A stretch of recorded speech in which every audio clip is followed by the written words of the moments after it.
Bonsoir à toutes et à tous. Merci d'être venus. Le service diocésain des relations avec les musulmans est heureux de vous accueillir ici pour écouter une conférence sur le thème dialogue islamo-chrétien, enjeux et défis. Donc, on sait que dans l'Église, c'est un peu clivant. Donc, essayons de tirer les choses vers le haut, notamment en écoutant donc le frère Jean-François Bourg, dominicain, qui est directeur du service national pour les relations avec les musulmans de la Conférence des évêques de France. Donc c'est un institutionnel, sa parole a du poids évidemment, et mérite d'être entendue et méditée. Voilà, donc c'est un spécialiste des relations islamo-chrétiennes. Il a vécu 10 ans comme dominicain à l'Institut dominicain des études orientales au Caire. Voilà, donc il est bien imprégné. Puis, donc c'est bien le directeur du service national de relations avec les musulmans.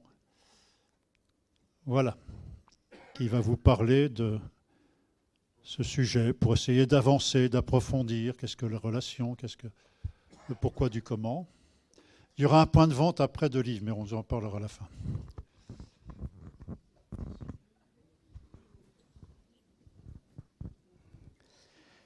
Oui, bonsoir. Bonsoir à tous. Voilà, je suis heureux de venir chez vous parce que c'est aussi une découverte pour moi. C'est la première fois que je viens dans votre maison diocésaine. Donc c'est un honneur, un plaisir aussi. Voilà, il m'est arrivé de croiser votre évêque, notamment dans les assemblées plénières à Lourdes. Voilà, Louis a dit quelques mots sur ma fonction d'institutionnel, mon Dieu. Écoutez, je ne sais pas si ma parole doit avoir du poids. Moi, je vous dirais plutôt que je suis quelqu'un qui vient partager aussi avec vous ces questions. Parce que le monde dans lequel nous vivons et le sujet dont nous allons parler soulèvent énormément de questions. Je pense que si vous êtes là, c'est d'ailleurs parce que vous avez des questions. Et moi, j'en ai aussi. Ce n'est pas du tout... je ne suis pas d'abord venu vous distribuer simplement une parole qui tombe d'en haut, et j'espère que ce n'est pas comme ça que vous la recevrez. C'est donc plutôt dans cet esprit que, je ne sais pas si tout le monde est catholique, il y a peut-être aussi parmi vous des musulmans, je ne sais pas parce qu'ils étaient également invités, mais en tous les cas, je trouve important que nous apprenions à nous aider à éclaircir notre réflexion, et de voir comment, sans doute, nous tirer un peu vers le haut, ça c'est toujours très très bien, comme a dit Louis, mais de nous aider les uns les autres parce que les défis sont importants et ils ne sont pas si simples. Voilà. Donc je vous remercie de vous être déplacés. Je vais suivre mon texte sur mon ordi, je m'en excuse. Voilà. Ce sujet de ce soir, le sujet que j'avais validé il y a quelques mois déjà, je crois, a pu vous paraître un peu plat. Dialogue islamo-chrétien, enjeux et défis. Bon, c'est la formulation qui est restée. On pourrait aussi se demander si l'on n'aurait pas pu ou dû inviter aussi un représentant musulman pour avoir une sorte d'échange à deux voix, un dialogue en actes. Parce que c'est souvent ce qui intéresse les gens. C'est ce qui intéresse le plus. Je l'ai déjà remarqué. Récemment, j'étais avec Homero Maronju-Peria à Clermont-de-L'Oise, dans le diocèse de Beauvais. Et on a fait une intervention à deux voix sur violence et religion. Et on a donc abordé un sujet sensible, difficile, d'autant plus que le terrorisme djihadiste nous a beaucoup angoissés, inquiétés, marqués depuis au moins 30 ans. Voilà, nous avons essayé de le faire de façon dépassionnée, sans biaiser. Et c'était plutôt... je crois que c'était très fructueux. Voilà. Alors ce soir, vous aurez un seul orateur, un chrétien, un catholique, un prêtre, un institutionnel, bref. Alors, quand même, sur ce sujet, violence et religion, j'ai trouvé intéressant, vous savez, cet engagement du pape François et cette phrase notamment qu'il a prononcée en 2019 aux côtés du grand imam d'El-Azhar, Ahmed El-Tayeb, parce que l'un des grands enjeux est là.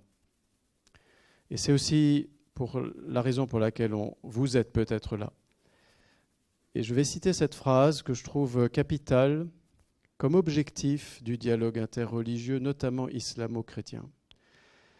La fraternité humaine, disait-il donc, et c'est plutôt le pape François qui s'exprimait là, la fraternité humaine exige de nous, représentants des religions, le devoir de bannir toute nuance d'approbation du mot guerre. Bannir toute nuance d'approbation du mot guerre. Donc je pense qu'on se réunit aussi autour de ce sujet pour des raisons graves, vous voyez. Il n'y a pas que les chrétiens qui en sont conscients. Les musulmans aussi en sont assez massivement conscients. C'est un sujet grave. Il est question de vie, de mort, de guerre, de paix. Et personne n'a envie, je pense, de voir la planète exploser. Donc ce sujet est important et étant donné l'histoire de ces deux grandes religions, étant donné leur confrontation à travers l'histoire ou la confrontation des peuples chrétiens d'un côté, de peuples musulmans de l'autre, nous montre que c'est un défi pour nous et c'est sûrement, si nous arrivons à le relever ensemble, nous aurons peut-être vraiment servi le futur de l'être humain, de l'humanité. Alors, qu'est-ce que je dois faire, moi, comme institutionnel ? Eh bien, je dois veiller, c'est la conférence des évêques de France qui me demande cela, je dois veiller à ce que les catholiques envisagent leur relation avec les musulmans. Comment ? Eh bien, disons, comme une grâce. Oui, une grâce. On pourrait dire, pour le traduire autrement, un don de Dieu. Alors, je ne suis pas en train de vous dire que c'est simple, que c'est évident, que c'est forcément cool.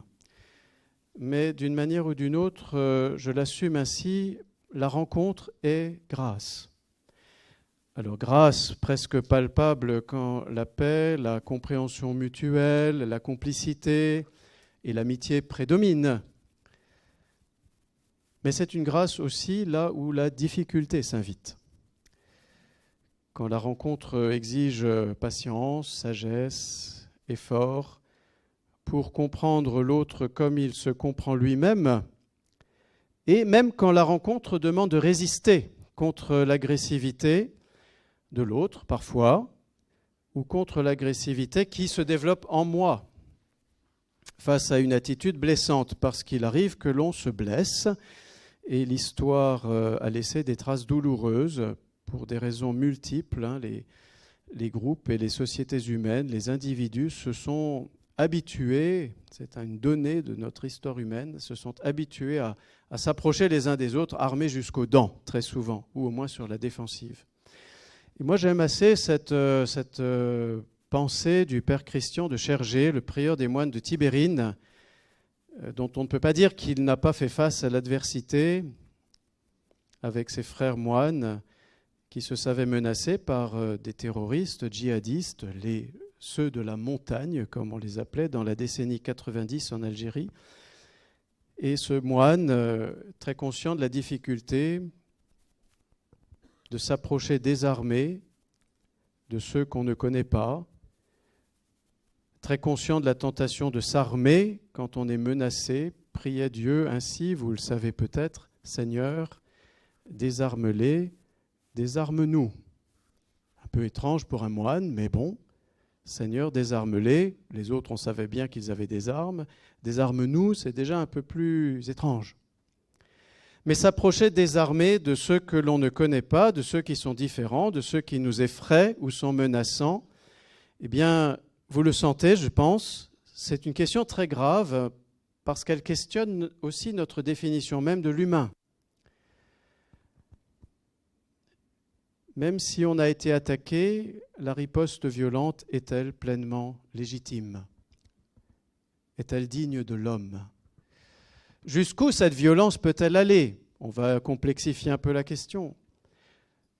La loi du talion, biblique, mais aussi coranique, cherchait justement à réguler la violence qui risquerait d'outrepasser les représailles raisonnables, ou les représailles qui finiraient par abîmer notre dignité, par nous déshumaniser, en fait. Cette prière de Christian de Chergé questionne de fait l'idée que nous nous faisons des moyens légitimes pour nous protéger, pour nous défendre. Faut-il passer à l'attaque ? Ou faut-il justement attaquer de manière préventive ? Ou faut-il justement se déchaîner parce que l'on a été victime de blessures insupportables, profondément insupportables ? Vous n'ignorez pas, je pense, l'actualité aujourd'hui et elle m'habite tous les jours, tous les matins, tous les soirs et presque la nuit. Alors ceux qui empruntent le chemin du dialogue, les religions par exemple, je crois, sont ceux qui placent la relation résolument sur un terrain qui veut refuser la violence. Je ne dis pas que c'est pour tout de suite, toujours, mais qui veulent refuser la violence et qui font de cela un horizon. Ce sont ceux qui ouvrent par la parole ce temps long de l'apprivoisement, ce temps long de l'écoute, l'intelligence de la complexité aussi des situations, là où le simplisme de la violence croit pouvoir régler les problèmes. Et ça peut être un chemin escarpé, un chemin qui paraît même peu efficace, un chemin qui est lancinant, je le conçois très bien, mais au fond, n'est-ce pas la seule façon pour nous de nous humaniser ? N'est-ce pas la seule façon de nous humaniser ? Donc d'emblée, tu voyais sur cette introduction, je me permets de soulever des questions qui sont assez fondamentales. Et je n'ignore pas, en le disant, à quel point certaines choses que je viens de dire relèvent parfois du miracle. Du miracle. Quand parmi nous, par exemple, des personnes ont beaucoup souffert et se sont refusées à la haine et ont préféré ou se taire, ou faire silence, ou méditer, ou reconstruire une forme de dialogue quand c'est possible, savent à quel point les questions que je viens de poser sont complexes et lourdes et qu'elles vous arrachent des larmes aussi. Quand l'attentat du Bataclan a eu lieu, évidemment, il y a eu un certain nombre de témoignages et on était face à ce djihadisme qui a fini par envahir tellement le champ au point que pour beaucoup de gens, l'islam n'apparaît plus qu'à travers ça. Et je me souviens de ce monsieur qui avait perdu, je ne sais plus qui, un enfant peut-être dans l'attentat, qui témoignait dans la presse. Je ne veux pas leur donner ma haine. Je ne veux pas leur donner ma haine. Je crois qu'on est donc un peu sur un registre fondamentalement de cette nature. Alors, mon propos sera donc assez imprégné d'une espérance qui me conduit d'abord à reconnaître les musulmans comme des croyants qui ne sont pas toujours éclairés, mais des croyants qui, pour beaucoup, sont sincèrement en chemin. Et cette espérance, elle s'enracine donc pour moi dans ma foi, dans ce que j'ai reçu de l'Église, dans ce que j'ai reçu aussi de ma lecture biblique. Cette espérance est portée par des maîtres spirituels aussi du christianisme qui ont aussi vécu cette espérance en dépit des conflits, des barrières, des haines générées par les événements.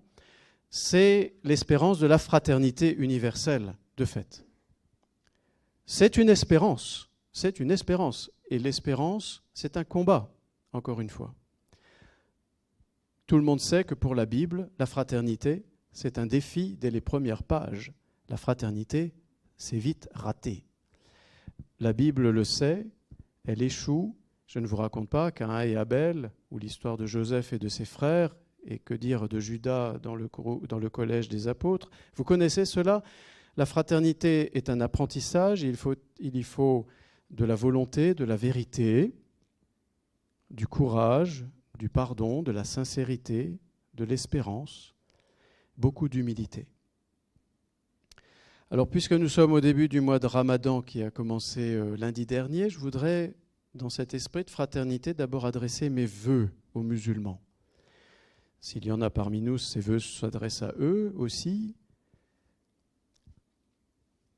Et je le fais même si j'expérimente, et je l'ai expérimenté ces derniers jours encore, et bien même si le fait que, représentant institutionnel dans la conférence des évêques de France, bien souhaiter un bon ramadan aujourd'hui en France suscite assez vite, dans différents réseaux, l'irritation, la colère, de vives accusations dont les évêques aussi reçoivent les joyeusetés, accusés donc de soutenir l'erreur et l'hérésie.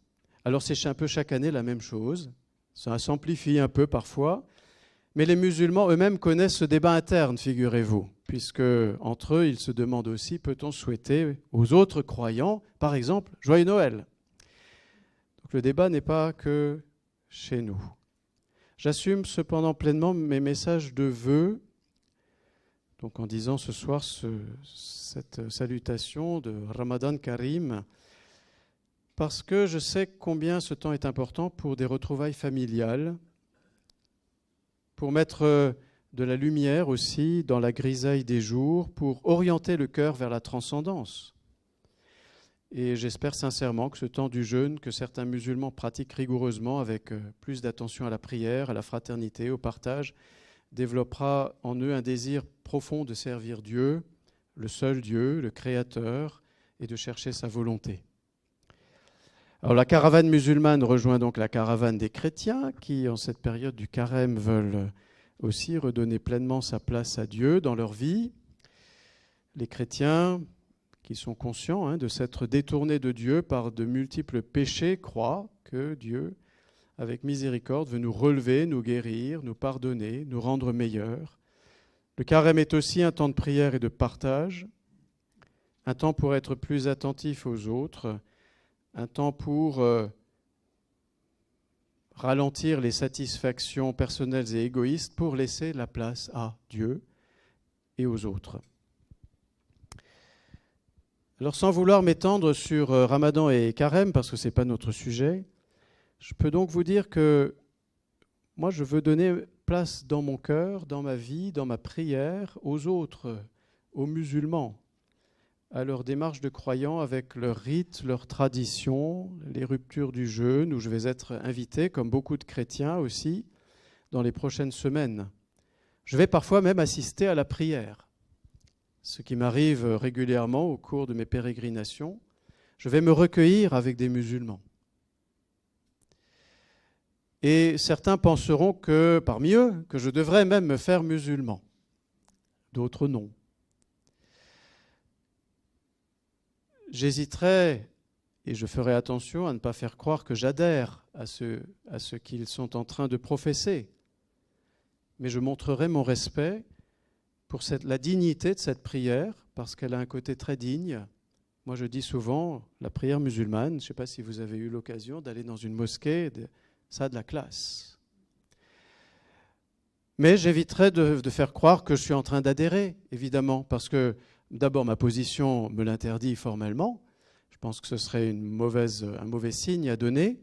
Ce n'est pas ça qu'on attend de moi. On attend que je sois un chrétien, un catholique.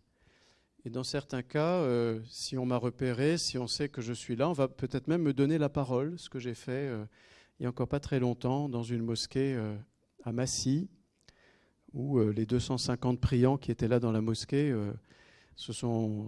ont été invités à se rasseoir à la fin de la prière pour que je puisse leur adresser quelques mots.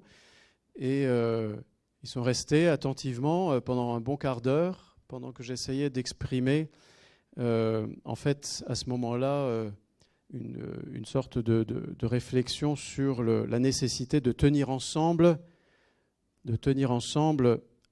pour que la paix et la fraternité demeurent en France, alors que les attentats du 7 octobre venaient d'avoir lieu sur le territoire israélien.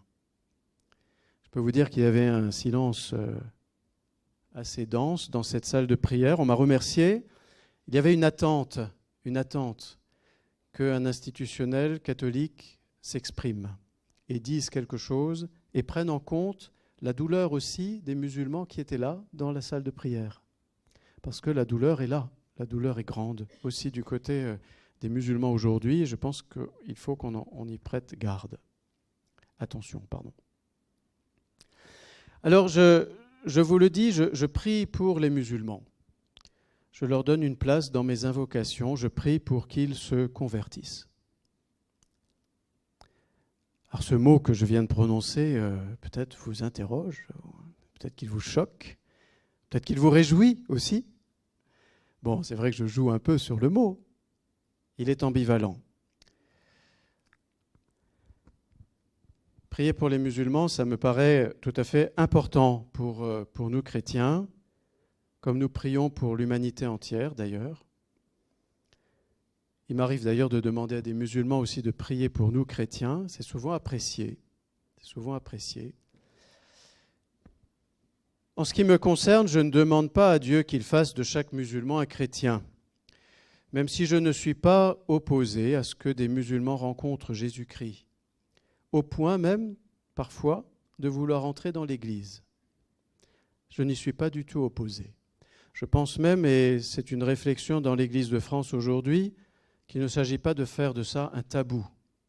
Ça ne sert à rien d'en faire un tabou. Il y a des gens qui, de cette sphère musulmane, je dis la sphère parce que c'est une sphère autant culturelle que cultuelle, il y a des personnes qui rencontrent le Christ de manière différente, parfois intellectuellement, parfois parce qu'ils ont eu une expérience intérieure très forte, parce qu'ils ont été touchés par des chrétiens, parce qu'ils ont eu une vision, certains disent avoir eu une vision, parce qu'ils veulent, d'une certaine façon, après avoir ouvert la Bible, aller plus loin.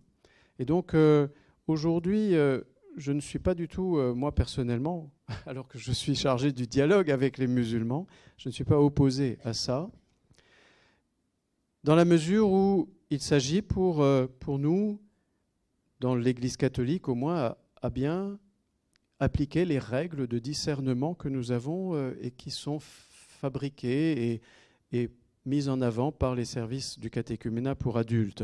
Il s'agit de discerner sérieusement. De toute façon, ça c'est élémentaire. C'est élémentaire. Et puis, j'oserais presque dire, on est catho. On est catho. Donc, quand on est catho, on a posé un certain nombre de démarches, voilà, et on a un certain nombre de méthodes de discernement. La démarche doit être libre, elle doit être profonde, elle doit être bien mûrie, elle doit être sans conséquences abominables sur l'environnement social, au moins familial des personnes. Hein. Quand une maman musulmane, d'une famille musulmane, avec des petits-enfants, veut tout à coup se convertir, demande le baptême, je peux vous dire que les questions vont être nombreuses, hein, parce que si ça n'est pas tout à fait facile pour son couple, sa famille, si ce n'est pas du tout acceptable, il va falloir se poser de sérieuses questions sur le danger pour l'équilibre de cette cellule familiale et se demander si l'on a le droit de bousculer. Donc il y a des dispositions où il faut peut-être temporiser, trouver comment, le catéchuménat peut être plus long. Nous sommes en fait en réflexion. Il y a un certain nombre de réseaux catholiques qui réfléchissent d'ailleurs à cette question aujourd'hui. Peut-être parmi vous, dans la salle, il y en a. Et il y a aussi une réflexion dans l'Église de France, dans les services de catéchuménat pour adultes, parce que de plus en plus de personnes venant de la sphère musulmane demandent le baptême. Et moi, je pense que nous, catholiques, nous devons pouvoir même dire, alors en protégeant évidemment les intéressés qui ne peuvent pas tous se dévoiler devant les musulmans, eh bien, mais je pense que nous devons pouvoir assumer de dire aux responsables musulmans en France comment nous procédons quand nous accueillons des personnes qui rencontrent le Christ et qui demandent à se convertir. Et moi, j'attends des responsables musulmans qu'ils expliquent aussi comment ils procèdent pour l'accueil de convertis qui viennent vers l'islam. Ce que j'ai commencé à faire, notamment avec un responsable d'une grande mosquée à Villeurbanne, que j'ai invité à venir parler au réseau des délégués catholiques pour le dialogue avec les musulmans, de la manière dont ils voient un accueil sérieux, discerné, et donc correcte, si vous voulez, d'une conversion vers l'islam. C'était fort intéressant, parce qu'il y a aussi là le désir de faire des choses sérieusement. Et il nous a dit assez clairement, une conversion devant Internet, devant un écran d'ordinateur, en récitant la shahada en 10 secondes, non, ça ne correspond pas à une conversion sérieuse à l'islam. Donc on était sur des réflexions intéressantes. Voilà, c'est un petit peu ce que je voulais vous dire. Donc je ne prie pas pour que chaque musulman devienne chrétien, mais je ne suis pas, moi, dans une opposition à ça. Et avec donc un certain nombre d'évêques aujourd'hui et de services, on travaille, et je travaille aussi à réfléchir à cela. Il est important qu'on soit à l'aise avec aussi la mission d'une certaine façon. Nous sommes une église aujourd'hui en France qui a besoin de retrouver son dynamisme, qui a besoin de sentir qu'elle peut respirer et témoigner de Jésus-Christ. Et c'est très bien. L'important, c'est de pouvoir continuer à dire et à vivre la relation gratuitement avec toute personne, indépendamment du fait qu'elle va se convertir ou pas. C'est ça qui définit un tout petit peu la limite entre prosélytisme et témoignage, en fait. Ce n'est pas une obligation de résultat qui doit être derrière, et ce n'est pas non plus une perspective politique qui doit être derrière. Parce que la politisation de l'évangélisation, elle peut, elle peut malheureusement, je pense, nuire à la vraie compréhension de ce que c'est que le témoignage des chrétiens. En fait, on n'invite pas des gens à se convertir comme un remède, aux difficultés sociales de la France. On n'invite pas des gens à se convertir parce que c'est comme ça qu'ils vont aimer la France. C'est comme ça qu'ils vont être de bons Français, autrement dit. Donc la politisation de l'évangélisation, je mets en garde un petit peu différents réseaux, et je le fais avec fraternité parce qu'on se connaît, on se rencontre. Et je pense que c'est une chose à laquelle nous devons vraiment prêter attention, parce que ça tuera l'évangélisation. Ça tuera l'évangélisation.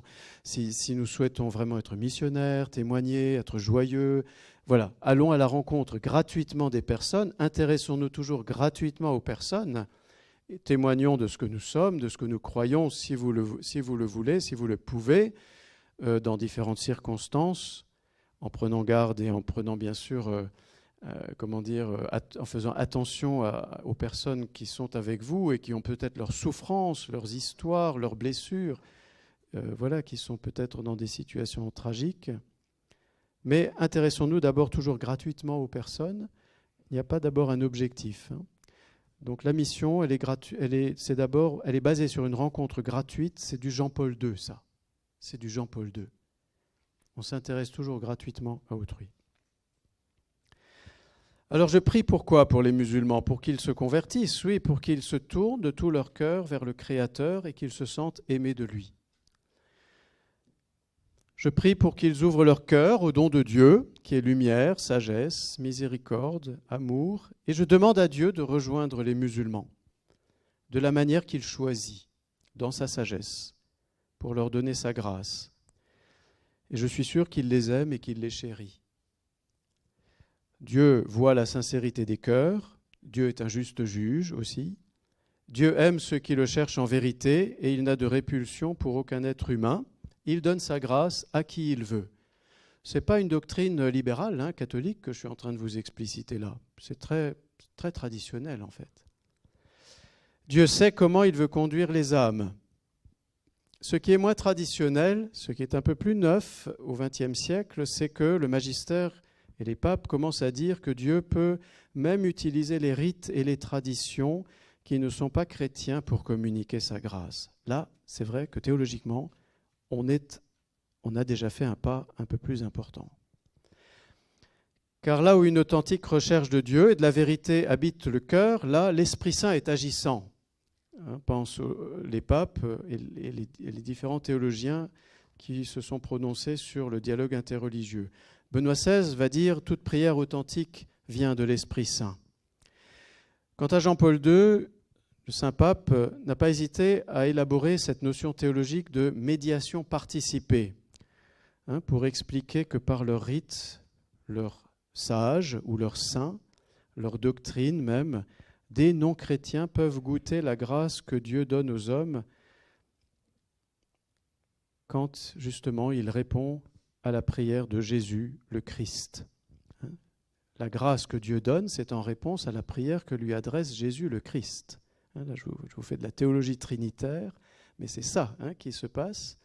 Donc on peut en fait ici se demander si l'unique médiateur, Jésus le Christ, là je parle aux chrétiens, n'est pas heureux justement que un certain nombre de doctrines, de rites qui aident des croyants non chrétiens à chercher la vérité, à chercher Dieu, ne serait pas une médiation qui participe à la sienne.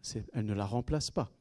Elle participe à sa médiation, c'est-à-dire à sa manière de demander au Père des grâces pour l'humanité tout entière. Voilà, vous pourrez redécouvrir dans Redemptoris Missio du pape Jean-Paul II ce genre de réflexion. J'en viens dans une deuxième partie à un enjeu très important, après vous avoir un peu dit comment je me situe spirituellement, il est vrai, mais il faut venir aussi sur des enjeux qui sont, comment dire, qui concernent presque l'avenir des religions dans le monde, en fait.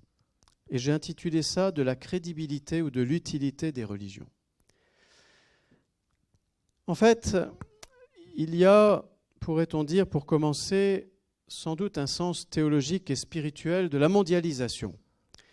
La mondialisation que nous vivons, bien sûr, elle est une épreuve, elle n'est pas aussi heureuse que nous l'avions pensé, mais elle est une formidable occasion de découvrir par la rencontre la richesse de la diversité humaine et la diversité aussi des religions et des doctrines. Elle nous permet aussi de nous arrêter sur l'universelle vocation de l'être humain, à l'amour, au bonheur, à la paix, ainsi qu'à son ouverture à la transcendance. Parce que bien, la mondialisation et les études qu'on peut faire sur différentes populations, cultures, nous fait voir que cette aspiration à la transcendance est très universelle. Et nous vivons aussi un défi immense que nous ne pourrons relever que tous ensemble parce que la planète que nous habitons, qui est notre maison commune, nous le sentons bien, elle connaît aujourd'hui des heures difficiles et l'environnement qui est le nôtre, comment dire, connaît certains déséquilibres. Nous sommes dans le même bateau. Avons-nous le choix de la collaboration? Je laisse la question ouverte. Dans cette situation nouvelle, mondiale, qui met les cultures et les religions en interaction plus intense, soit pour plus de collaboration, soit aussi avec de plus graves tensions, nous sommes en train de découvrir qu'il y a une vocation essentielle pour les religions. Les religions, bien qu'elles ne soient pas d'accord entre elles sur beaucoup de choses, bien qu'elles soient parfois opposées clairement, ne devraient-elles pas lutter ensemble contre ce qui désespère l'être humain? Parce que quand notre humanité sombre dans la confrontation, dans la volonté destructrice, dans une lutte à mort pour l'hégémonie et la domination de territoires ou de ressources, quand les pires atrocités sont commises au nom d'une idéologie, quelle que soit son origine, idéologie qui peut être politique ou religieuse d'ailleurs, le risque est très grand de désespérer l'être humain aujourd'hui, de lui barrer l'accès à sa vocation spirituelle, en fait. Ceux qui ont vécu trop de haine, ceux qui ont vu trop de haine, peuvent-ils encore croire en une bonté transcendante, en la fraternité humaine aussi? Et vous avez là, probablement, un enjeu central, peut-être le principal enjeu du dialogue interreligieux et du dialogue islamo-chrétien. Parce que le but essentiel pour les religions, c'est de se mettre d'accord d'une certaine façon. Oui, ici de se mettre d'accord, pas sur leur dogme, mais de se mettre d'accord pour être au service de la vocation humaine la plus élevée de cette espérance de pouvoir marcher vers Dieu. Découvrir ce lien avec la transcendance et le chemin de fraternité qui lui est lié est un enjeu essentiel du dialogue interreligieux. Il en va en fait de la crédibilité des religions, parce que si elles entretiennent la confrontation permanente, si elles attisent la confrontation, si elles se laissent manipuler par des systèmes politiques qui en font en fait un instrument de confrontation, eh bien, elles vont tout simplement abîmer le message essentiel qu'elles veulent porter, qui est un appel à l'être humain d'ouvrir en fait son cœur à cette transcendance. Parfois, c'est l'auto-transcendance, si vous préférez, puisque pour les bouddhistes, on devrait plutôt parler d'auto-transcendance plutôt que de transcendance. C'est un enjeu essentiel du dialogue. Il est envisagé ainsi aujourd'hui par les autorités catholiques. Et je l'appelle ainsi, le pape François en parle de cette façon, c'est la crédibilité des religions qui est en jeu. Attention, je n'entends pas ici par là la qualification d'une religion comme étant vraie ou fausse. Je ne suis pas en train de vous parler de ça. Je ne suis pas en train d'essayer de dire la crédibilité, c'est que cette religion, elle est vraie ou celle-ci, elle est fausse. J'entends par là la manière dont une religion diffuse son message en l'articulant aux ambitions de paix, au respect de la dignité de chaque être humain, au développement de la justice pour les plus pauvres. Tout ça dans un esprit de service et de dialogue avec tous, y compris les non-croyants. Et on doit ajouter à cela, pour que cette crédibilité soit réelle, et le pape François avec Ahmed et Tayeb le disent noir sur blanc dans le document sur la fraternité humaine d'Abu Dhabi en 2019, on doit ajouter à ça la capacité de tous les courants religieux et spirituels à développer avec les acteurs de leur société une citoyenneté égalitaire où personne ne doit être réduit à son identité religieuse quand il est question de participer à la vie de la cité. Pourquoi c'est important ? Parce que ça pose toujours le vieux problème des minorités et des majorités. Comment allons-nous faire pour sortir de l'ornière où sont certains pays où une minorité religieuse est considérée comme étant des citoyens de seconde classe? C'est parce qu'en fait, on les identifie d'abord comme appartenant à cette religion. Oui, mais d'abord, ce sont des citoyens. C'est exactement ce que... Alors voilà, on va quand même pousser un petit cocorico, même si la laïcité me fatigue parfois. Il faut bien le dire, nous avons en France bâti un système républicain qui, justement, ne veut réduire aucun citoyen à sa conviction religieuse. Et c'est capital, parce que on ne doit réduire personne juste à sa religion. Et ça pose un tout petit peu le problème aujourd'hui de toujours dire les musulmans en France, les musulmans ceci, les musulmans cela. Ne sont-ils pas un peu plus que des musulmans ? D'abord, ce sont souvent des citoyens. Premièrement, ce sont des citoyens. Et ce n'est pas les aider que les assigner, en fait, à cette identité-là, unique et complète, comme si c'était la seule. Ils sont des musulmans, mais ils sont plus que ça. Et selon leurs études, selon leur parcours de vie, selon leurs origines, selon parfois même les mélanges déjà qu'ils ont vécus par mariage ou dans leur famille, ils portent déjà des identités croisées. En tous les cas, le pape François, comme Benoît XVI, a travaillé sur ce chantier de la crédibilité des religions au long de son pontificat, et c'est une des raisons majeures de ses initiatives nombreuses en direction des responsables musulmans. Le pape François, il a fait quasiment 15 voyages en direction d'autorités musulmanes. C'est beaucoup depuis 2013. 15 voyages, et on ne parle pas ici de rencontres au sommet qui ont aussi eu lieu à Rome, où il a reçu des personnalités de haut niveau, ou l'une ou l'autre démarche qui a été plutôt faite par un de ses représentants, un cardinal envoyé en Arabie Saoudite ou ailleurs. Ainsi donc, comment allons-nous vivre en croyant de manière à faire voir que nos religions, à travers leur recherche commune justement de ce service de ce que j'ai énuméré tout à l'heure, la paix, la dignité de l'être humain, la justice pour les pauvres, et l'esprit citoyen. Comment allons-nous vivre en croyant pour que nos religions en dialogue affirment haut et fort qu'elles ne deviendront plus des machines à mobiliser politiquement, des machines à contrôler ou à asservir les consciences, des machines à servir certains intérêts, des machines à cultiver le mépris, la confrontation ou à bénir la violence et la guerre. Au cœur du dialogue interreligieux, du dialogue islamo-chrétien, à travers ces déclarations que le pape François signe avec différents leaders, il y a toujours ça. Vous me direz, oui, ça change beaucoup de choses? Bon, c'est une vraie question. Ce n'est pas une petite question. Est-ce que ça change beaucoup de choses?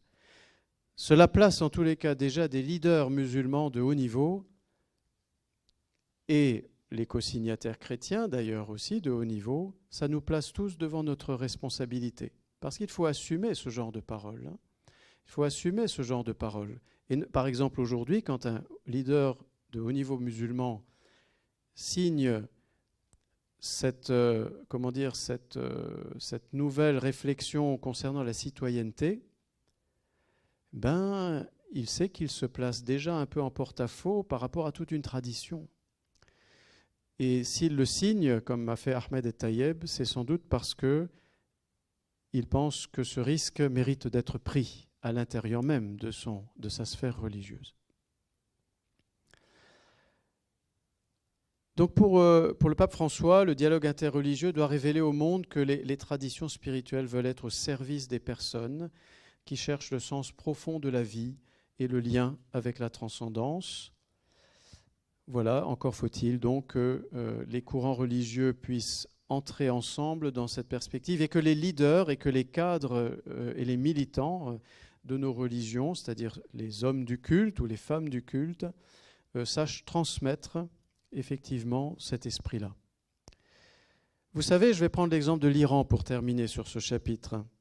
J'ai un ami iranien qui est en France et est en contact avec l'Iran très régulièrement, sa famille, ses amis. Eh bien, il vient de me dire, là récemment, il me dit, en Iran, la population est tellement fatiguée de l'utilisation idéologique de l'islam, alors ici chiite, et de la tradition islamique pour régenter politiquement le pays et toujours désigner l'ennemi, enfin fabriquer un récit où il y a les bons, les méchants, les Américains, là, que, me dit-il, figure-toi que les mosquées sont de moins en moins fréquentées. Il n'y a pas juste eu les filles qui se sont révoltées par rapport au foulard. Les mosquées sont de moins en moins fréquentées dans beaucoup de grandes villes.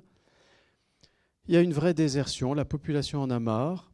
Et actuellement, c'est le Nowruz qui commence, le nouvel an persan. Et il me dit, tu sais, en fait, ce n'est pas le début du Ramadan qu'on voit en fait dans les médias ou qui est raconté, qui est célébré vraiment, c'est plutôt l'ouverture des fêtes du Nowruz. Avec tous les rituels autour du feu, on saute autour du feu, on danse autour du feu, on chante autour du feu, etc. Et c'est un signe intéressant, justement, je trouve, moi, du désastre causé par l'utilisation d'une religion pour des fins qui ne sont pas spirituelles. C'est un signe assez éminent de ça. Et peut-être, nous, Européens, catholiques, nous pourrions nous dire la même chose en analysant certaines périodes de notre histoire. Le désastre que peut causer des objectifs qu'on a collés à une religion, alors qu'en réalité, on a privé cette religion de faire son vrai job, d'être au service du progrès spirituel.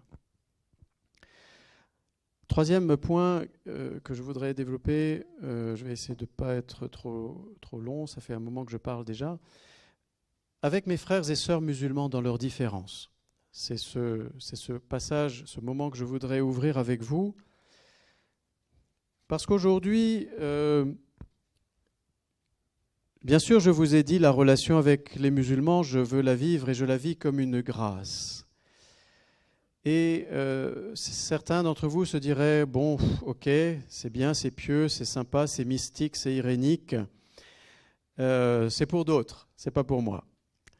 Alors, pour mieux expliciter ma pensée, je vous dirais volontiers que C'est une grâce, oui, mais ce n'est pas parce que ce serait toujours le consensus et l'accord le plus parfait.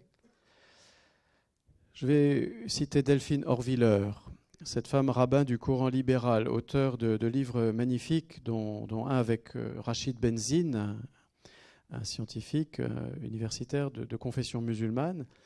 Elle dit, dans un de ses livres, il y a en fait une sacralité du désaccord. Il y a une sacralité du désaccord.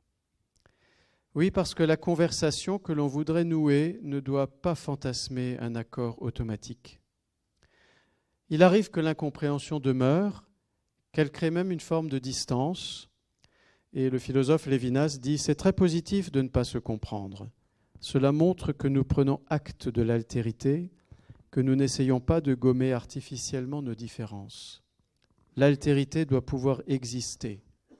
Nous devons pouvoir exister comme chrétiens, les musulmans doivent pouvoir exister comme musulmans. » Alors je commence à cette thématique, à introduire ce thème parce que c'est important aujourd'hui, dans un moment où tout le monde se préoccupe de son identité, au risque parfois de verser dans une dynamique identitaire.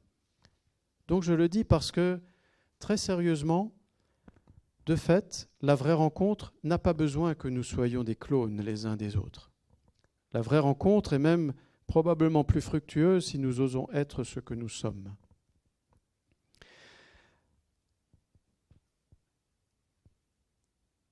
Je voudrais même dire ici que même si le XXe siècle a été très riche en initiatives et en attitudes de dialogue interreligieux très enthousiastes, notamment du côté des chrétiens, des catholiques en particulier, je pense que nous n'en sommes encore qu'au stade de l'apprivoisement, en fait. L'apprivoisement mutuel, c'est déjà beaucoup, c'est déjà très exigeant.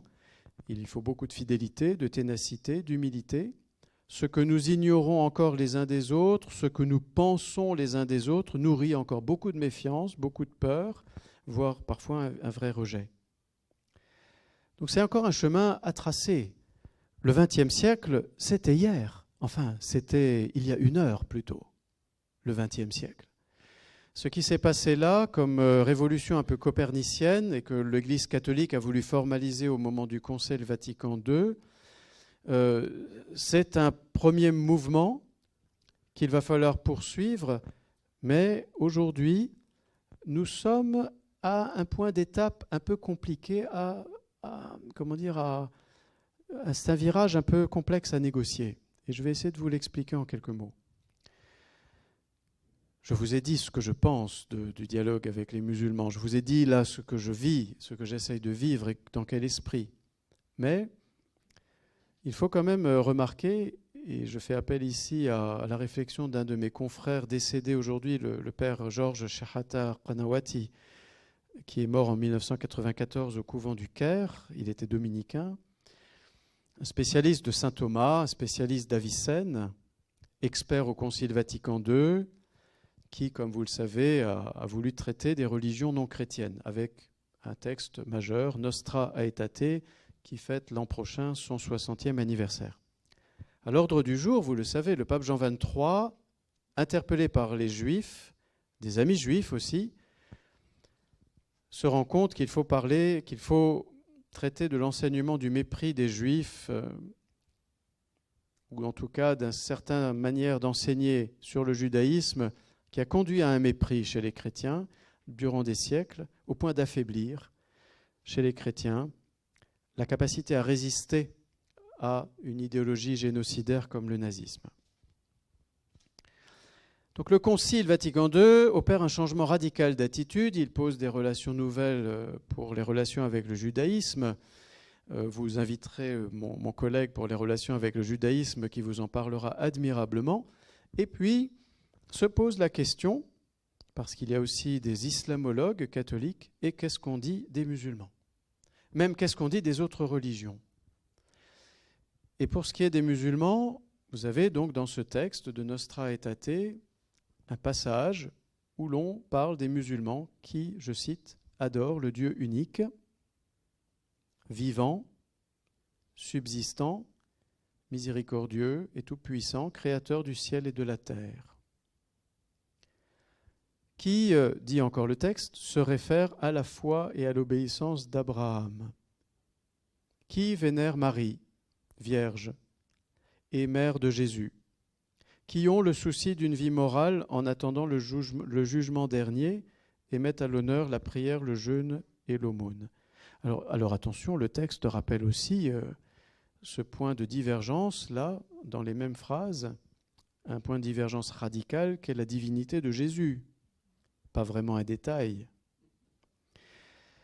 Mais il faut bien admettre que ce que j'appelle ici la religiosité musulmane, qui peut donc être vécue, ces choses qui sont énumérées là, qui peut vraiment être vécue dans une sincérité profonde et un approfondissement chez un certain nombre de musulmans, cette religiosité a de quoi impressionner. A de quoi impressionner les chrétiens, et notamment certains chrétiens, dans l'histoire de notre Église, ont noué justement des liens forts avec des musulmans. Tout près de nous, oui, Charles de Foucauld, que vous mentionnez à juste titre, mais aussi Louis Massignon, même un Christian de Chergé, font l'expérience de cette religiosité très digne et éventuellement très fidèle, justement très fidèle de musulmans qui vivent auprès d'eux ou qu'ils côtoient. Mais les trois personnes que je viens de citer font même une autre expérience tout à fait capitale.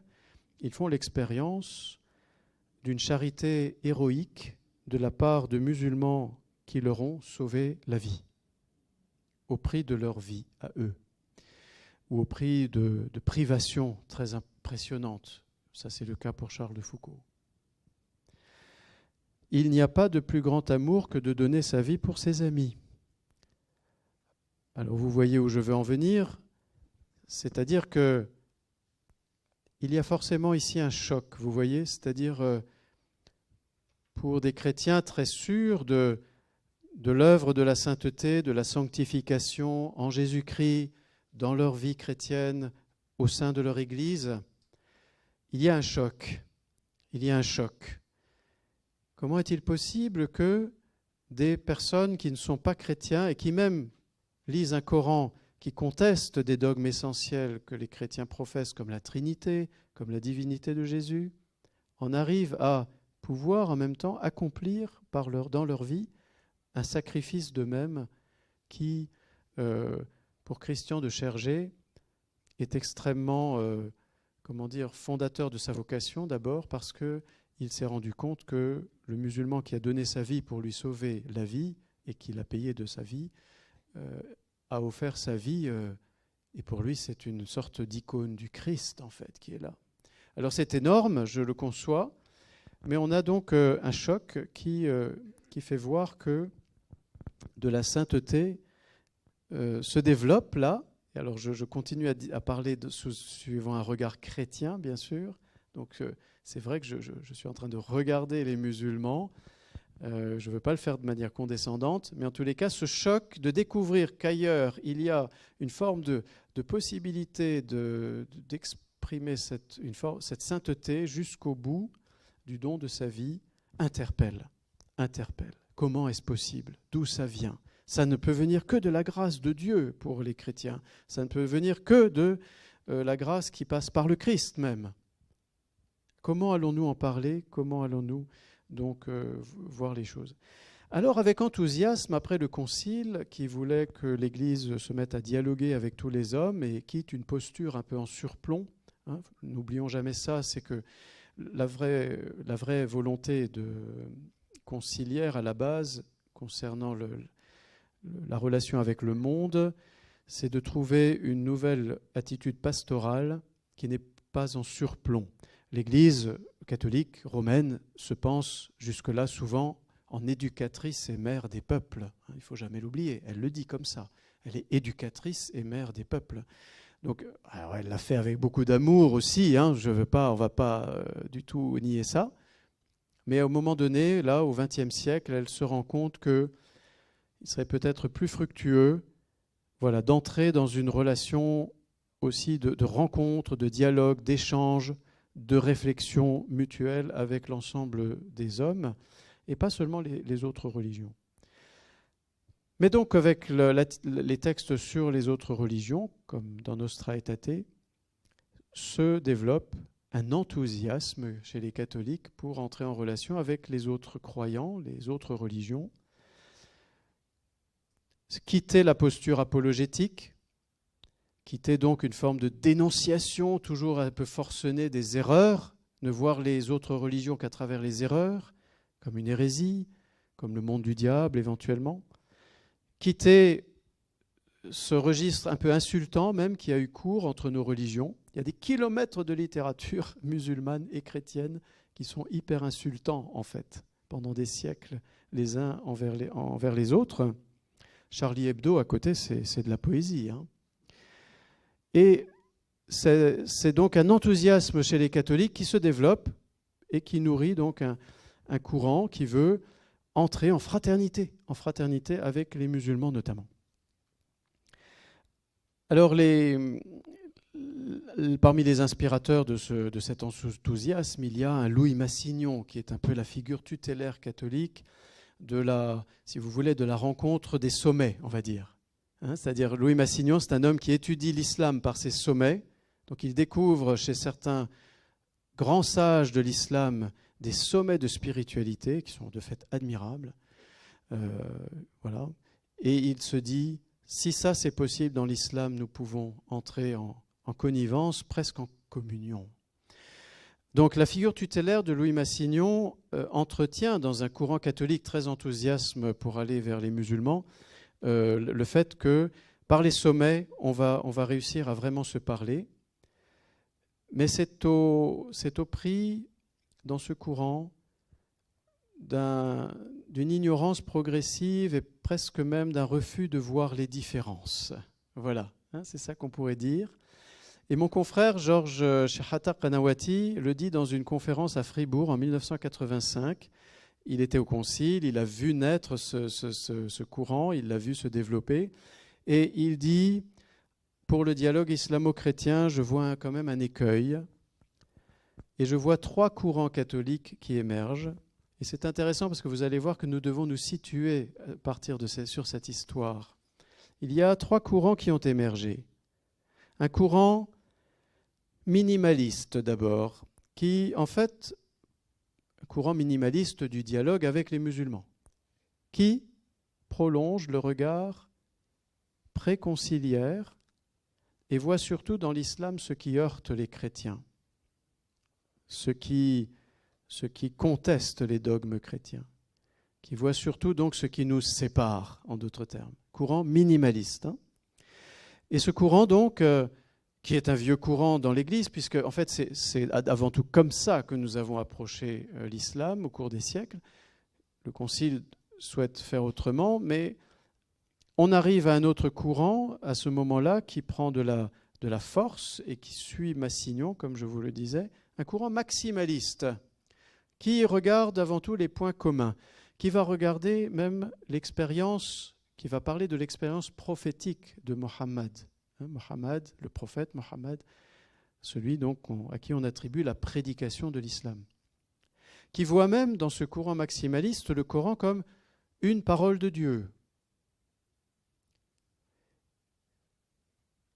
Et alors ce courant maximaliste, comme je vous l'ai dit, est tellement enthousiaste que, d'une certaine façon, par souci d'une grande fraternité, de surtout regarder par les sommets mystiques la relation, ne veut plus vraiment parler des différences et des sujets qui fâchent, au fond.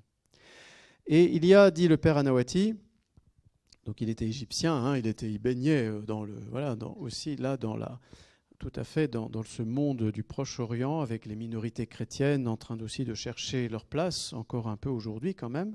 Il dit il y a un 3e courant qui veut éviter de verser d'un côté ou de l'autre. Ça ne vous étonne pas. Le minimaliste finit par ne voir l'islam que comme une menace, une religion avec qui on ne peut parler, et le maximalisme finit par ne plus voir que les sommets mystiques et les points communs. Le courant qui veut se situer au milieu doit faire droit à la complexité en voyant à la fois les points communs et les points de divergence radicale. Il doit surtout ouvrir une voie ou poser un cadre où nous pourrons en confiance, chrétiens et musulmans, nous parler autant de ces points communs que de ces divergences radicales. Évidemment, ce n'est pas le plus sexy. Hein. Enfin, je veux dire, c'est pas le plus simple.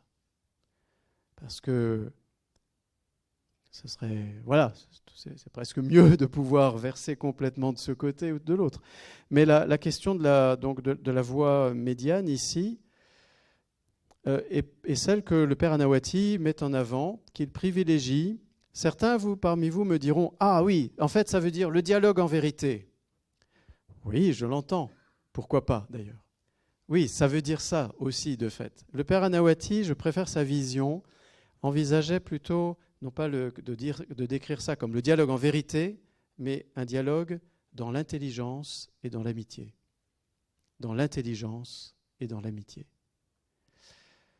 C'est juste pour éviter que le mot ou l'expression dialogue en vérité se borne, vous voyez, juste à une attitude qui jette à la figure de l'autre ces 4 vérités, voilà, et sans plus trop se préoccuper de bienveillance. L'expression dialogue en vérité peut parfois, pas toujours, mais verser dans cette direction-là. Le père Anawati pense plutôt que, attention, non, c'est dialogue d'intelligence et d'amitié. Et quand il dit d'intelligence, je peux vous dire, moi j'ai mangé avec lui pendant 2 ans à table, ce monsieur thomiste, je peux vous dire qu'on en soupait, hein, de l'intelligence de saint Thomas, et bon, il souffrait de la longueur du temps aussi. Un jour à table, il dit à un interlocuteur venu d'Europe qui disait « Mais le dialogue islamo-chrétien, ça devrait aller plus vite, etc. » Alors il lui a dit « Excusez-moi, je vais vous le dire comme je le pense, mais pour moi,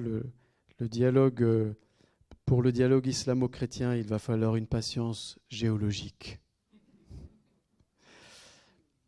Alors, je passe à mon dernier point, qui est un peu un point conclusif. Bien sûr, nous sommes dans un contexte qui a ses difficultés. Nous avons un contexte qui est celui de la population mondiale aussi.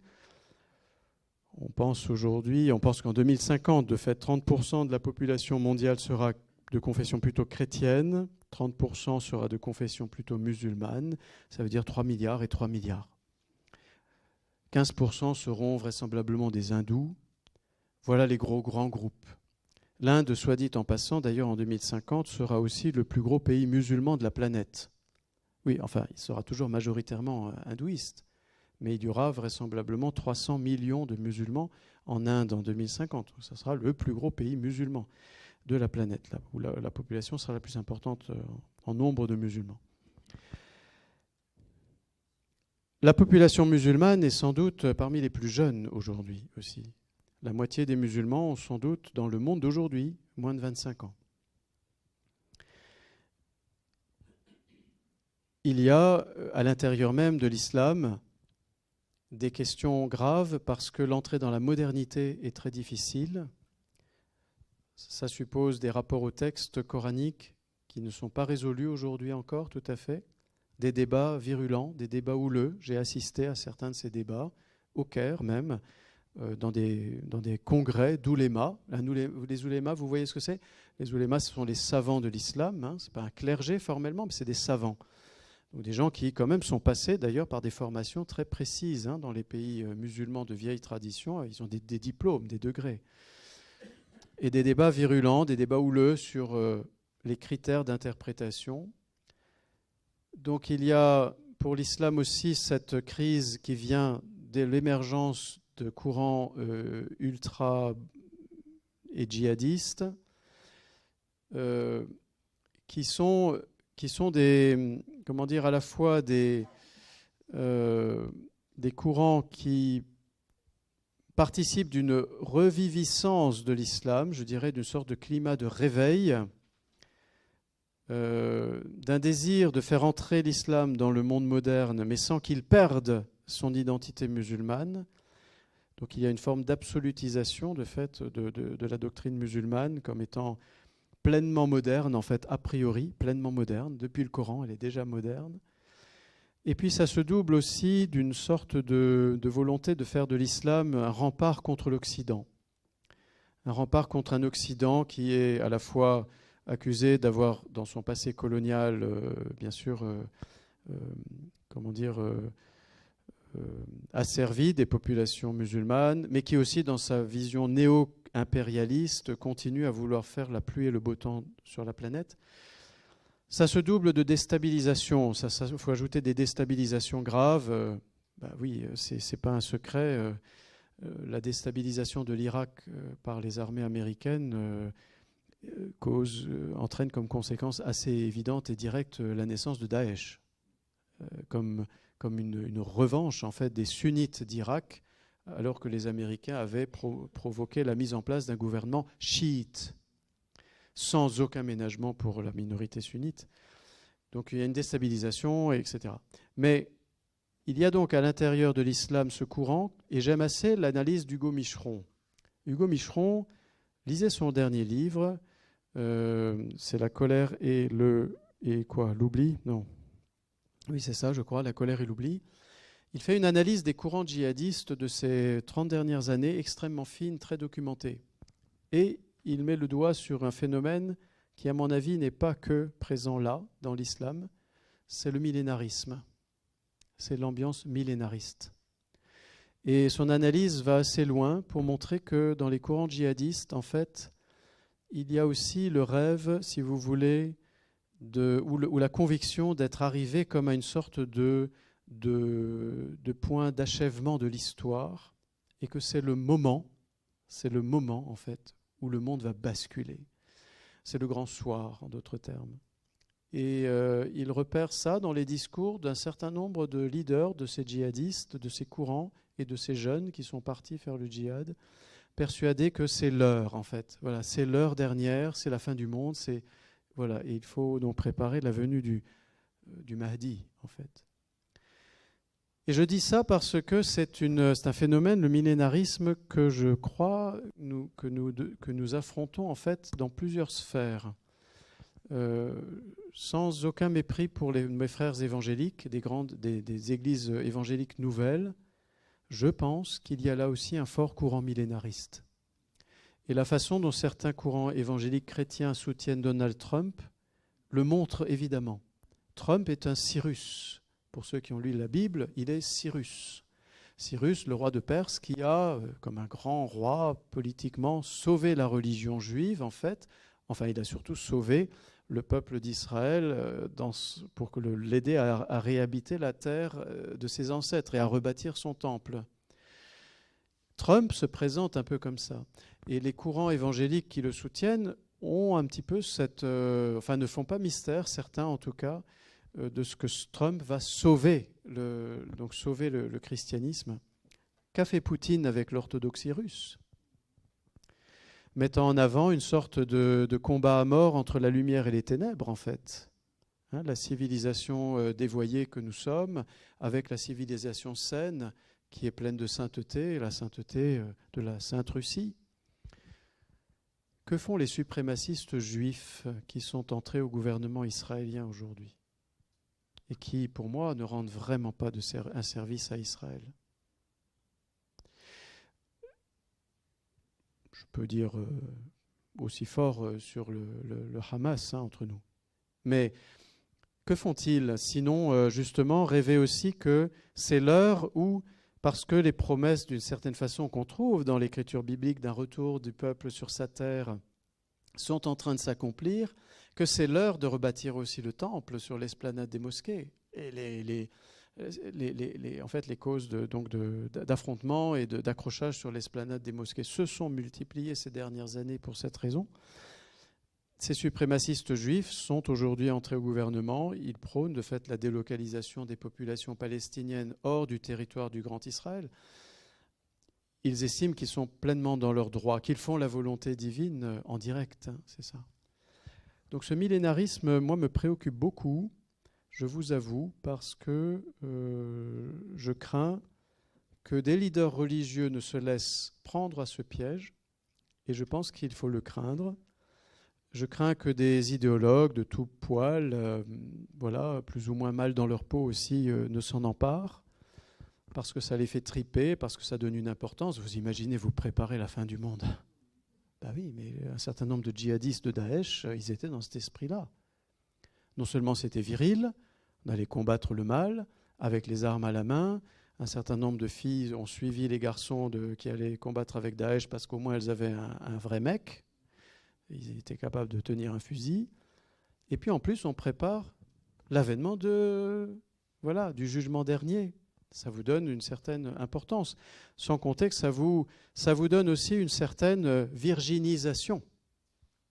Quand on a, mais ça c'est vrai pas seulement pour des jeunes djihadistes, quand on a été dans sa jeunesse ou dans sa vie, dans une vie cabossée, dans une vie qui cherchait sa voie, quand on n'a pas su comment trouver son chemin, et que tout à coup, illumination, heureuse illumination d'abord sans doute, on se dit, je ne suis pas une bonne personne, il faut que je me remette dans les clous ou sur les rails.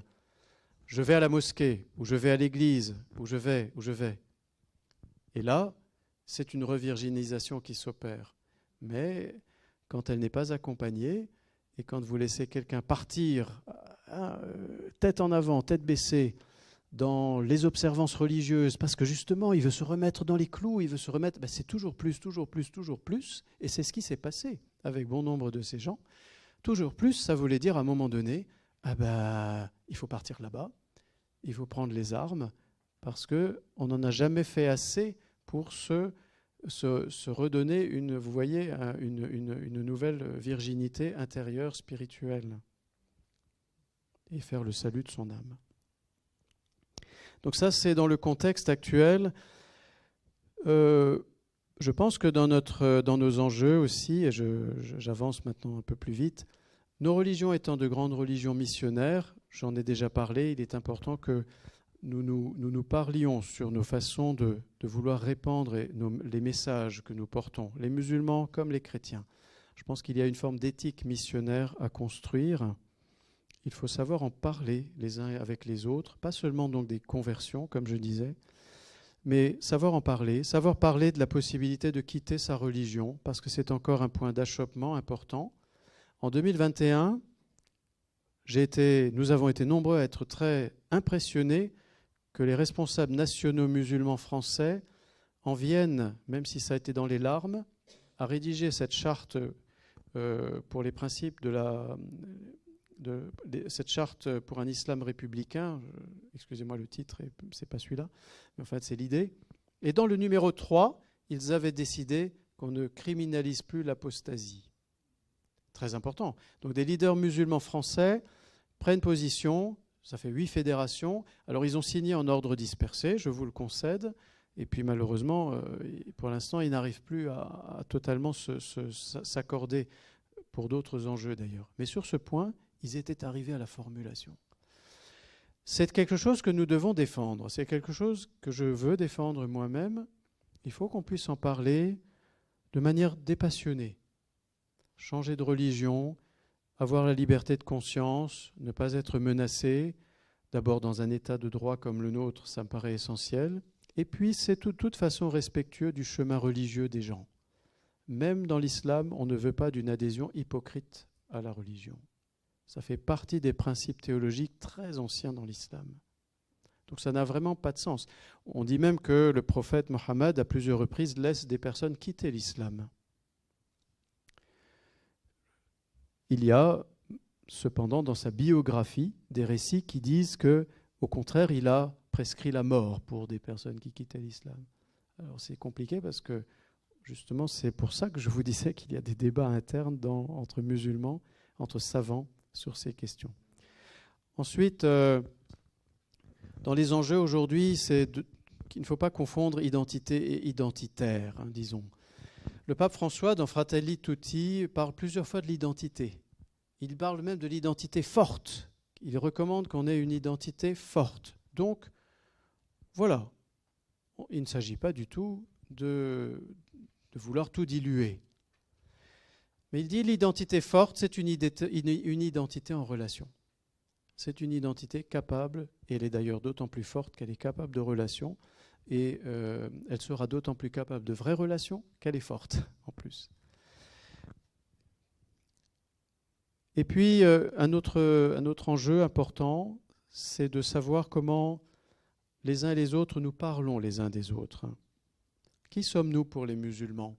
Oui, ça nous effraie parfois, parce que nous savons bien que pour certains musulmans, nous sommes d'abord des mécréants, des gens infréquentables éventuellement, des falsificateurs de notre livre. Pour d'autres musulmans, jamais nous n'entendons ça. Ils vont même vous souhaiter joyeux Noël. Hein, ils vont même estimer et vous dire qu'ils cherchent eux aussi, comme nous, le même Dieu, que Jésus est un grand prophète. Et donc, ce qui est important, et je reprendrai la phrase encore du pape François à Tirana en 2014, prononcée encore une fois avec des responsables musulmans, il dit « Nous sommes confiés aux soins les uns des autres.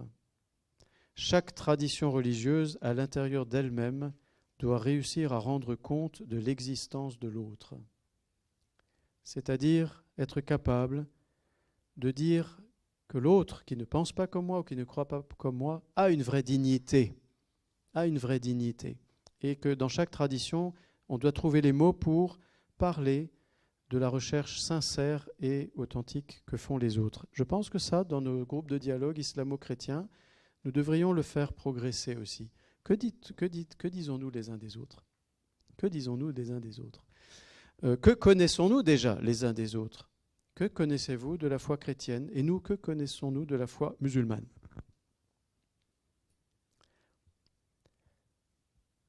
Voilà, je crois que je vais m'arrêter là.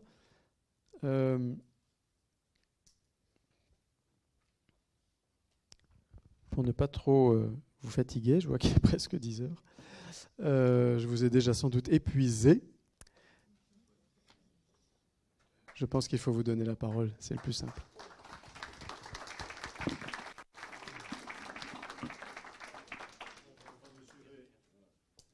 On va mesurer l'état d'épuisement. S'il y a des questions, bon, on va prendre son souffle, hein, que Jean-François puisse récupérer un peu. Oui, on peut prendre un quart d'heure si vous voulez. Monsieur le priol, allez-y.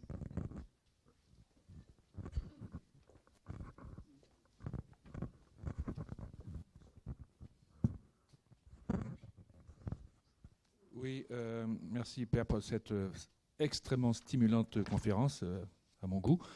Est-ce que vous pourriez nous en dire un peu plus sur le petit chapitre que vous avez entrouvert, mais sans aller peut-être au bout, sur ce sujet effectivement dont vous disiez qu'il a été longtemps tabou dans l'Église, qui était donc la conversion de musulmans aux religions chrétiennes, pas forcément l'islam d'ailleurs. C'est vrai qu'on a du mal un peu à quantifier le phénomène. Les églises chrétiennes n'en parlent pas beaucoup.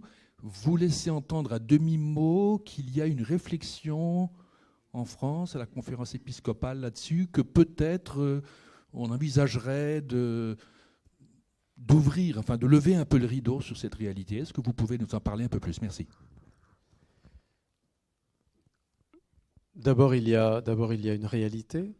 De fait, il y a des personnes qui viennent voilà, de l'islam, leur religion, culture, voilà, ils viennent de milieux très différents, mais en tous les cas, voilà, qui sont plus ou moins ouverts à l'idée de conversion, parfois qui sont férocement contre aussi et qui sont menaçants. Hein.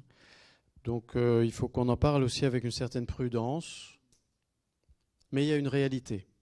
Il y a une réalité. On se refuse un peu à la conférence des évêques, en tout cas le service qui est concerné par le catéchuménat pour adultes, de donner des chiffres. Mais chaque année, aujourd'hui, parmi les catéchumènes, des personnes viennent clairement de l'islam en France. Donc cette réalité, je crois qu'il faut la prendre en compte. On a été prudent, oui, parce qu'on a sans doute pendant très longtemps... Bon, enfin, on a été prudent. Pendant des siècles, on a désiré ardemment que les musulmans se convertissent au christianisme. Hein. C'était d'abord l'erreur. L'islam, c'était l'erreur avant tout. Donc voilà, quand des franciscains au Maroc vont prêcher, pas peu après la vie de Saint François, sur une place publique, l'évangile à Jésus-Christ, bon, ils sont dans le désir que les musulmans se convertissent. Alors ils se sont fait trucider sur place, mais c'est donc un désir qui a existé. Après, la prudence est venue sur la base de deux choses, en fait, je pense. La prudence s'est développée au 19e, au 20e siècle parce que on a bien compris que pour l'islam, quitter l'islam, c'est un outrage, une apostasie qui est vraiment criminelle. Moi-même, j'ai été en contact avec quelqu'un que voilà, une communauté religieuse a dû sauver de sa propre famille. Voilà. Donc il y a un problème de criminalisation de l'apostasie qui peut encore avoir cours, qui n'est pas toujours pratiqué, attention, hein, qui n'est pas toujours pratiqué, même dans les pays d'imprégnation musulmane, mais qui peut de fait avoir cours quand même ou être réactivé. C'est ça le plus grave en fait. Et donc on a eu cette prudence en se disant ne faisons pas courir de risques inconsidérés aux personnes qui frappent à la porte de nos églises. Bon, je crois que c'est, comment dire, ça part un peu du bon sens. C'est pas en soi, je pense, je crois qu'il faut, voilà, c'est la façon dont on a pensé faire le bien des personnes. Ceci dit, vu que le phénomène s'est un peu amplifié et parce qu'on est aussi dans un pays de loi, de liberté, eh bien, il devient tout à fait inconvenant de fermer la porte. Il devient inconvenant de fermer la porte parce que on laisse des gens dans la nature, on laisse des gens peut-être livrés à eux-mêmes ou livrés à des groupes, voilà, peut-être plus sectaires, ou que sais-je encore. Bon, je le dis sans accuser personne ici, mais donc il y a une responsabilité à prendre. Et on a aussi eu cette prudence parce que dans l'élan du dialogue interreligieux, on a été très porté, comme vous l'ai dit tout à l'heure, par un enthousiasme qui consistait à voir ce qu'il y a de bon et de vrai dans les autres religions. Donc on a quitté la posture missionnaire qui était autrefois très active, très intensive même. Allons chercher tous les hommes pour les baptiser. Hein. C'était la posture. Et comme au moment où le dialogue interreligieux prend plus de place dans l'Église, on est en train de se dire, attention, cette posture, elle a peut-être été exagérée. Donc, on reconnaît ce qu'il y a de bon et de vrai dans les autres religions, ce qui fait que quand un musulman frappe à la porte, dit qu'il veut devenir chrétien, ne devrait-il pas d'abord approfondir son islam ? Bien. Le fait est qu'un certain nombre de convertis, semble-t-il, sont passés d'abord par un approfondissement de leur islam. Parce qu'à un moment donné, une crise en fait existentielle s'est produite dans leur cheminement comme musulmans. Il y arrive donc assez régulièrement qu'ils reviennent à leur islam et l'approfondissent et essayent de creuser et puis ne s'y retrouvent pas. Pour des raisons X ou Y, je pense. Bon, je ne vais pas gloser là-dessus maintenant, mais en tout cas, ils ne s'y retrouvent pas. Et cette soif spirituelle les amène à se tourner ou les amène à se souvenir, tiens, j'avais parlé avec un chrétien ou j'avais ouvert ma Bible ou je ne sais pas. Et du coup, voilà. Alors oui, il y a une réflexion en cours, parce que d'abord, il y a des catholiques en France qui se préoccupent de la façon d'accueillir des musulmans qui cherchent comment mieux se préparer éventuellement au baptême, ou peut-être même qui cherchent un refuge aussi, un refuge parfois, parce qu'ils sont en rupture avec leur milieu familial. Donc, d'une part, il y a des catholiques qui s'en préoccupent, et je pense qu'il faut qu'on s'aide les uns les autres pour que l'accompagnement se passe bien. Et à la conférence des évêques, une réflexion est en cours, parce que les catéchumènes sont donc là, venant de l'islam, et qu'on se demande est-ce qu'il faut avoir un parcours spécifique pour eux, ce qui n'est pas sûr. Attention, hein, je le dis alors que la réflexion n'est pas terminée, mais ce n'est pas sûr. Et ces catéchumènes, donc je l'ai dit, sont très divers. Et ils ont une attitude à l'égard de l'islam d'où ils viennent qui est très différente aussi. Il y a ceux qui sont très blessés, parfois presque dans la haine. Il faut accompagner les gens au point où ils en sont, parce qu'il faut digérer parfois des choses douloureuses. Il ne s'agit pas de faire une loi générale, je pense surtout. C'est le grand danger, ce serait de faire une loi générale. Et puis, au final, il faudra arrêter de dire « Ah, c'est un musulman converti ». Oui, enfin, quand il va être dans votre paroisse, c'est plus un musulman converti. Il faut savoir que c'est un frère ou une sœur chrétien avec qui il faut peut-être avoir la délicatesse nécessaire vu que vous ne connaissez pas son parcours. Peut-être ça a été très souffrant, peut-être que ça a été au contraire très facile. Moi, je suis en contact aussi avec un converti, un chrétien qui a au contraire une véritable envie de s'engager dans le dialogue interreligieux, qui n'est en aucun cas dans le ressentiment, mais le milieu d'où il vient est aussi, n'est pas favorable, mais est suffisamment peut-être ouvert pour que ça se passe bien.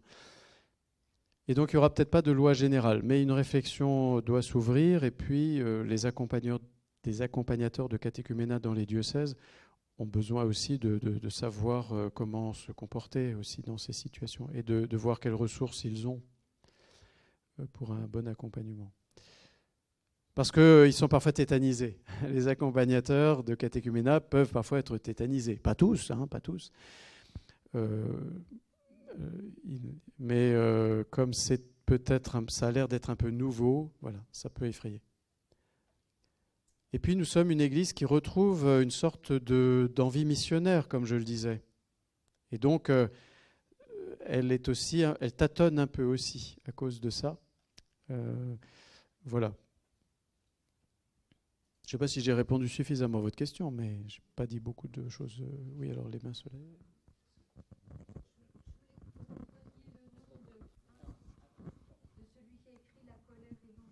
Alors c'est Hugo Micheron. Hugo Micheron. M-I-M comme Michel, Micheron.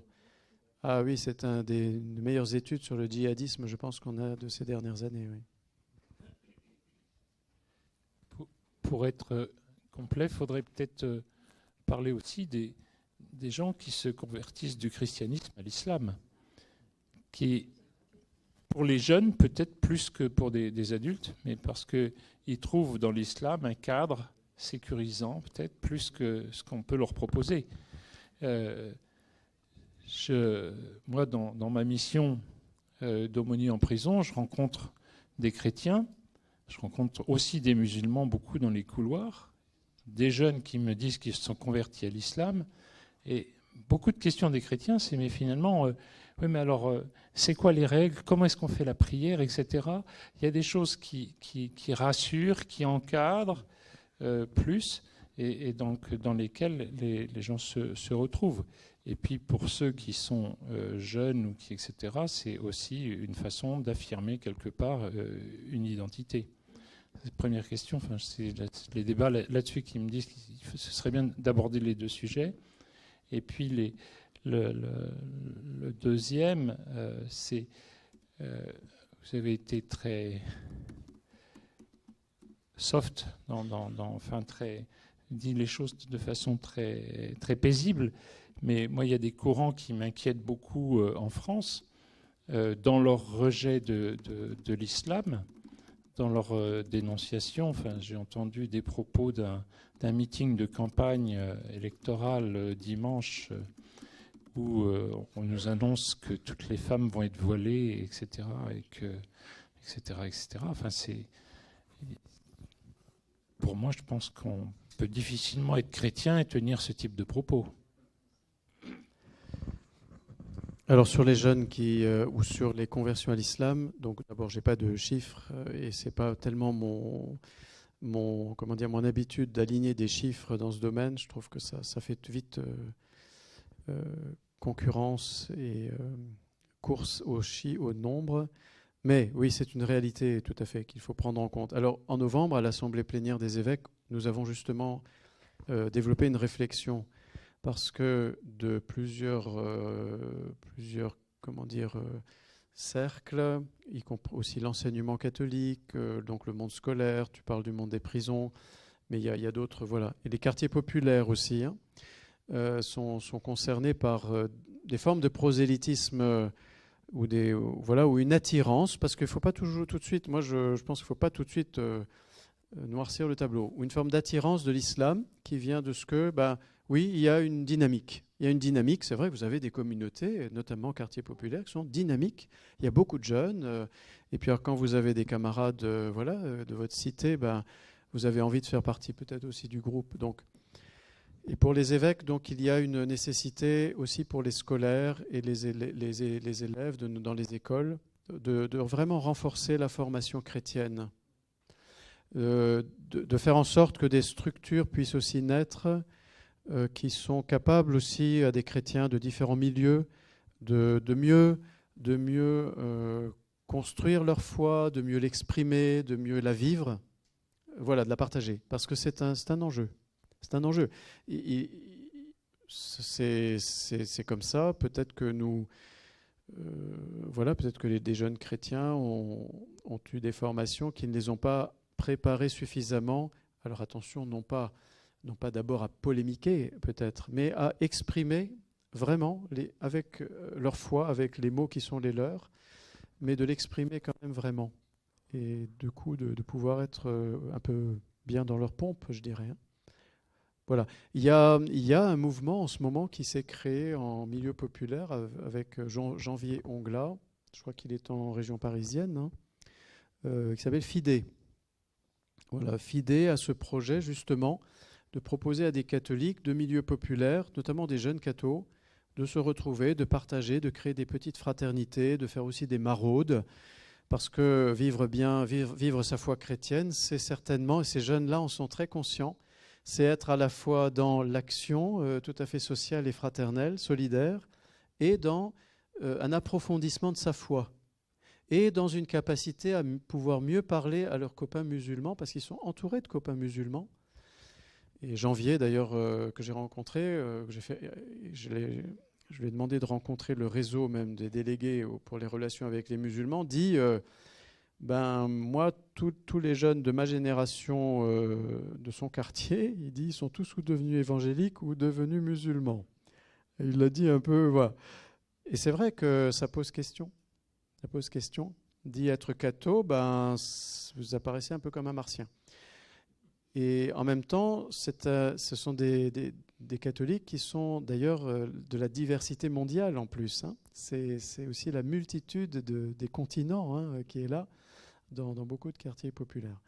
Alors pour Janvier Onglas, ce qui m'a intéressé, c'est que au final, son discours, c'est un homme jeune, je crois que je ne sais plus, 25, 26, je ne sais plus, peut-être.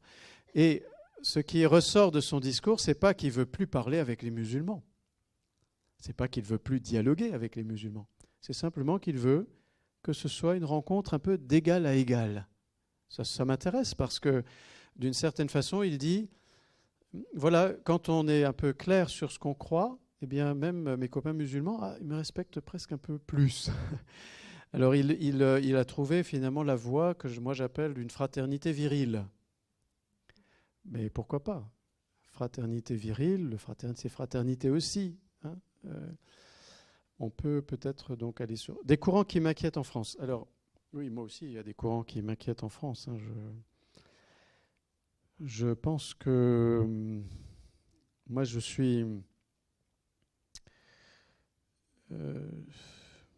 soucieux vraiment, comment dire, d'abord de la difficulté pour l'islam de France de se structurer vraiment pour aboutir à trouver pour mettre en place des circuits de formation. Et parce que qui dit circuit de formation dit mise en place d'un réseau de cadres, si vous voulez, qui assure aussi une vigilance de plus en plus grande. Hein, donc c'est une façon de bien assurer une vigilance du discours. C'est un instrument, bien sûr, hein, si la formation est bien faite. Alors pour ce qui est de la formation, il va falloir qu'il y ait encore du progrès parce que même si M. Darmanin pousse les musulmans en France à créer des formations pour des imams, un statut pour les imams, et on voit bien que c'est là que les choses sont névralgiques, il n'empêche que des centres de formation existants, par exemple le centre El Razali de la Grande Mosquée de Paris, peut probablement être encore insuffisant. Il donne des bonnes choses, mais il est encore un peu insuffisant pour bien asseoir. Donc Il collabore avec des personnalités algériennes. Faut-il encore qu'elles soient au clair avec la société française. Les deux instituts IESH de Seine-Saint-Denis et de Château-Chinon, qui ont été portés par la fédération UOIF, qui est devenue la Fédération musulmane de France, est aujourd'hui aussi beaucoup sous les radars du ministère de l'Intérieur. Bon, pour une raison d'abord simple, c'est que ces deux instituts de formation émanent assez directement de la sphère des frères musulmans. Mais je ne veux pas qu'on diabolise en fait ici immédiatement les frères musulmans, parce que les frères musulmans sont eux-mêmes une nébuleuse. Et Homero Marangiu Peria, avec qui j'ai travaillé, est venu lui-même de ce monde-là. Mais vous voyez, lui, il a décidé de le quitter aussi pour pouvoir parler librement d'un islam libéral. Ça veut dire qu'il ne s'y retrouvait plus. Mais ces deux IESH donc, sont fortement sous contrôle parce que, eh bien, ils ont encore un enseignement très, très traditionnel, je dirais plus que classique, parce que dans leur bibliographie, on trouve des auteurs qu'il faudrait bien faire disparaître, en fait, qu'il faudrait mieux ne plus conseiller aux étudiants. J'ai sous la main une étude tout à fait récente d'un chercheur de l'EPHE qui a travaillé là-dessus. Et donc, voilà, il y a des choses qui m'inquiètent aussi, moi, parce que... Mais la question c'est comment, par un dialogue ensemble et en vérité, nous pouvons peut-être et dans la confiance, nous pouvons peut-être, nous, chrétiens, inviter ces personnes qui sont à la direction de ces instituts ou qui sont justement acteurs de ces formations à nous dire un peu plus comment ils veulent faire évoluer l'enseignement de l'islam en France. Donc ça, c'est une première réponse. Pour tout vous dire, en même temps, je suis un peu inquiet en voyant le développement d'un ressentiment chez les musulmans de France aussi. Alors, ce n'est pas le cas de tous les musulmans. C'est surtout le cas dans les catégories de musulmans qui sont plutôt les pratiquants habituels des mosquées, qui sont plutôt donc dans le culte, qui sont des gens pieux, qui sont des gens sincères, qui sont des gens souvent aussi de conditions modestes. Donc c'est moins le cas, je dirais, de la sphère peut-être plus des intellectuels et des gens qui, dans la société française, sont des musulmans qui sont croyants peut-être, mais qui fréquentent moins les mosquées, qui sont des diplômés, qui sont des cadres dans nos entreprises, dans différentes sphères. Mais du côté, je pense, des réseaux des mosquées aujourd'hui, il y a beaucoup de gens malheureux, tristes, et qui ne comprennent pas, en fait, qui ne savent plus du tout dire si la société française a envie de les accueillir, a envie de les reconnaître comme pouvant apporter quelque chose à la société française. Quelle est la solution? Je ne sais pas trop. Mais je pense que nous ne gagnons rien à couper les ponts. Nous ne gagnons rien à nous tenir à l'écart. C'est-à-dire, je pense que c'est dans la fréquentation mutuelle, dans la construction d'une confiance que petit à petit nous pouvons aussi les aider à comprendre que la société française ne cherche pas à persécuter les musulmans.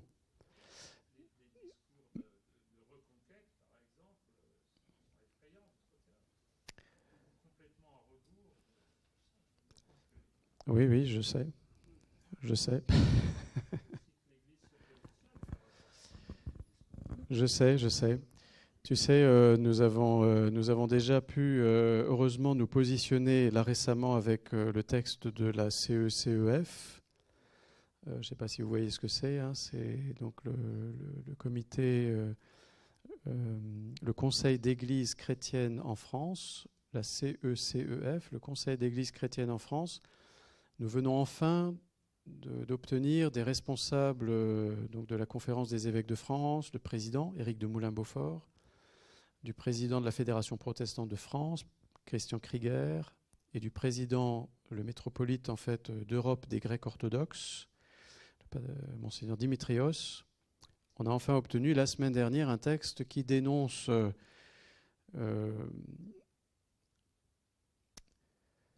le déchaînement de violence à Gaza. et la crise humanitaire qui risque de s'en suivre. Alors pourquoi je le dis comme ça? Je le dis en toute considération pour mes frères juifs, bien sûr, et pour toute la blessure qu'ils portent après le 7 octobre.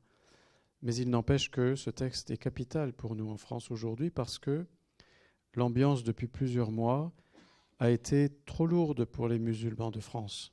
Et c'est-à-dire, je veux dire par là, ils ont eu, et c'est remonté de plein de mosquées, le sentiment que finalement leur tristesse, leur peine, leur solidarité avec les Gazaouis n'était finalement pas du tout prise en compte.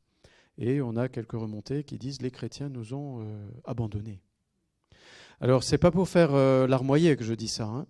C'est parce que quand même, dans notre manière d'être en relation les uns avec les autres, même quand nous n'avons pas toujours envie de parler avec les gens de telle mosquée qui nous paraissent un peu trop conservateurs, etc., le fait de maintenir ce climat de contact peut permettre aussi aux gens de se sentir pris en considération, déjà, et de voir qu'ils ne sont pas simplement condamnés à se recroqueviller dans leur conservatisme. Parce que le pire, à mon avis, ce serait qu'avec le développement de ces discours politiques dont tu parles, ou cette espèce d'ignorance de leur souffrance aujourd'hui avec ce qui se passe à Gaza, c'est de les pousser finalement à ce recroquevillement. Et on en parlait à table avec les délégués diocésains de votre diocèse qui connaissent des communautés musulmanes locales. Les responsables musulmans des mosquées, et j'en ai rencontré d'autres dans d'autres régions de France ces derniers mois, disent tous « Nous essayons de garder un discours d'apaisement dans les mosquées, mais nous ne savons pas ce que feront des électrons libres sur lesquels nous ne pouvons pas avoir toujours la main. » Ah oui, on ne peut pas maîtriser tout le monde, hein, même un curé ne peut pas maîtriser toute sa zouaille. Mais ils disent aussi, par contre, la jeunesse de nos communautés, elle bouillonne, quoi. Elle bouillonne, elle n'en peut plus. Elle se dit pourquoi on ne parle pas un peu plus, quoi, au sujet de tous ces morts à Gaza. Bon, c'est le contexte actuel, hein. Encore une fois, ce n'est pas pour faire larmoyer, c'est pour dire il y a une responsabilité politique là, du dialogue interreligieux. Et il va y avoir une pente lourde à remonter. Oui, une pente lourde à remonter. Donc, vous voyez tout ce qu'on se dit là, ça... Ben oui, si je suis amené à parler, par exemple, du fait que des musulmans rencontrent le Christ et se convertissent au christianisme, il faut aussi que je sois sûr que je ne vais pas en rajouter, que je sois sûr que ça ne va pas être compris non plus comme une stratégie, quoi. Hein, justement, comme une manière de plus de pousser les musulmans peut-être dans leur retranchement. Mais ceci dit, je crois que je suis admiratif de l'attitude des responsables musulmans actuellement, parce que ces dernières années, aussi à cause du terrorisme, les prises de parole publiques se sont multipliées, les dénonciations des actes violents se sont multipliées, les envois de messages de condoléances quand des chrétiens étaient touchés se sont multipliés. De fait, il y a là une prise de conscience que pour les musulmans en responsabilité, qu'ils doivent aussi prendre conscience qu'ils ont à répondre devant la société française de quelque chose, pas du terrorisme, mais de jouer pleinement leur rôle comme acteurs de l'apaisement, comme acteurs aussi qui dénoncent des choses insupportables, hein, comme acteurs qui demandent la construction de la fraternité. Parce que ce n'est pas un secret, l'histoire de la population musulmane en France, il ne faut jamais l'oublier, c'est l'histoire d'une population d'abord extrêmement humble, souvent illettrée, hein, dans les années 50 encore. Donc une installation d'une population d'abord très humble. C'est des populations qui migrent parce qu'elles ont des problèmes économiques là d'où elles viennent, souvent. Pas toutes, mais beaucoup. Et donc longtemps, encore jusqu'à assez récemment, ces populations... Il ne faut pas oublier qu'elles ont intégré le fait qu'au fond, il faut qu'elles viennent dans la société française en faisant profil bas. Alors faire profil bas, ça peut être très bien quand on veut ne pas faire de remous, quand on ne veut pas troubler les choses. Mais ce n'est pas bien quand on se refuse à prendre la parole claire et nette pour dire voilà ce que nous voulons, voilà ce qui nous est insupportable, voilà ce que nous voulons faire progresser avec l'ensemble de la société française. Et donc moi je pousse des évêques aujourd'hui à multiplier aussi les rencontres avec des responsables locaux musulmans de leur région, de les réunir autour une fois par an par exemple, de se parler, d'échanger un peu, de se connaître. Tous ces gens donc ont d'une certaine façon à répondre de leur communauté. Je parle des présidents parce que les imams ne sont pas forcément les premiers interlocuteurs. Voilà, mesdames et messieurs. Je ne sais pas, vous n'en pouvez plus. Bon, je pense. A priori, pardon pour ceux qui n'ont pas pu poser leurs questions. Il est tard. Voilà. Il y a un petit point de vente de livres. Alors, il y en a un dernièrement qui est sorti, que vous pouvez trouver là. Donc c'est très intéressant parce que bien souvent, il y a les jeunes dans les écoles qui nous disent « Oui, mais nos amis musulmans, ils sont un peu agressifs ». Voilà, quand des jeunes chrétiens rencontrent d'autres croyants, donc c'est un livre qui est très bien fait. Colette Hamza c'est une Xavier, une théologienne à l'ISTR de Marseille, qui était dans l'équipe nationale du SDRM, et Christophe Roucou, qui est l'un des prédécesseurs de Jean-François Bourg, et le père Manzano, que je ne connais pas, je ne sais pas d'où il est. Théologien de l'Institut catholique de Marseille. Ah, théologien, c'est voilà. Donc, il est en vente pour ceux qui le désirent. Voilà. On avait commandé à la procure, mais ils n'en avaient pas. C'est le compendium. Je vais vous en faire voir un. Voilà. Tu veux en parler ou je le présente ? Le compendium, donc, c'est un recueil de textes de référence à la fois produit par l'Église catholique, donc au niveau romain ou au niveau de la conférence épiscopale, et puis des textes co-signés par des autorités musulmanes et chrétiennes. Voilà, c'est une façon de parcourir un peu des textes de référence, l'Église catholique et les relations avec les musulmans. Mais c'est à Bayard Sermam. Tu dis que tu l'as commandé, qu'il n'y en avait plus. Oui, la Cato même, ils ont fait une commande. Oui. D'accord. Alors je verrai avec mes frères des éditions du Cerf si voilà.